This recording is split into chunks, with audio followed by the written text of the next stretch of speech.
Welcome to Love Lines.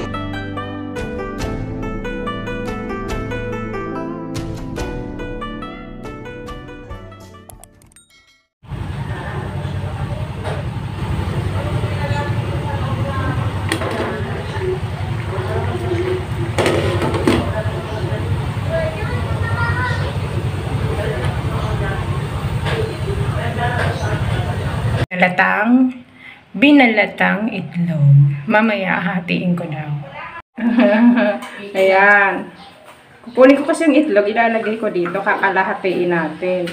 Nahirapan akong kunin na, halfway lang siya. Bukas, pwede na tayong mag-chopping. Oo, talaga? Ayan. Hatiin ang itlog. Pull the thread. Aha, ayan. Okay, nahati na. O, diba? Pag ikaw pala naputulan ng kamay, ganun kanipis ang pangputol sa'yo, patay. Hindi mo pansin, putol na kamay mo. Another. Kunin ang gitna. Kaliwa ka. Yan. Aha, can you see the thread? Hindi pala makita yung kara, sinulid. Puti kasi. Puting sinulid. Ready, get set, go. Ayan. Pull the thread. Ayan. Huh? Tama na yung isang hati. Oh. Lalagay ko pa ito sa adobo. Ay, papanoran kita ng drama. Ayan. Naging 4 na sila. So, 2. Wow! Yan. 2 halves. 4 halves pala. 4 halves equals 4. Ay, 4 halves. 4 halves equals 2. Fraction yun Lagyan na to sa adobo. Adobo, init na adobo. Lalagyan ng egg.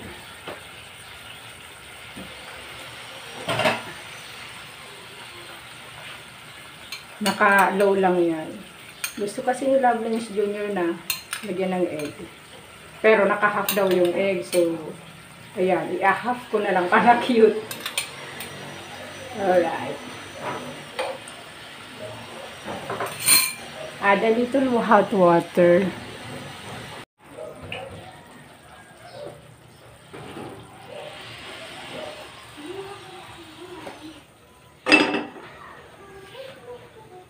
Ito, papatayin mo na siya. Pag pinatay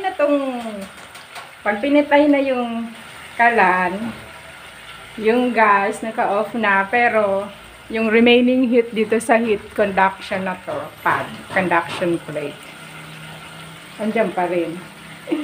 Parang plancha lang. Oh. Hintayin ko na lang siya na tapos.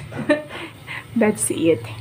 Yung heat conduction plate na yon, parang plancha, so mainit, tapos unti-unti siyang lalamig. Yun yung makakapag-inin sa egg, saka sa adobo. Ayan. Diba? Naka-off na siya, pero kumukulo pa. Ang galing, diba? Kakasave din tayo ng gas. Yan dito, para hindi kumalat yung splatter. At yung mga natapon, umapaw dyan. Dyan papunta, hindi doon direct sa ilalim. Daw may konting nahulog. Lovelines Jr. Dalawang itlog ang kinuhan niya. Kaya mag-isa na lang naibutang ko sa plato niya.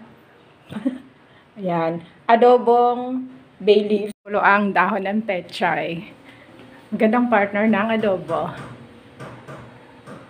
Because of the placement. Mag-play ka na lang. So that's all for now. Thank you so much for watching. Once again, this is Love Lines. Have a good day and God bless.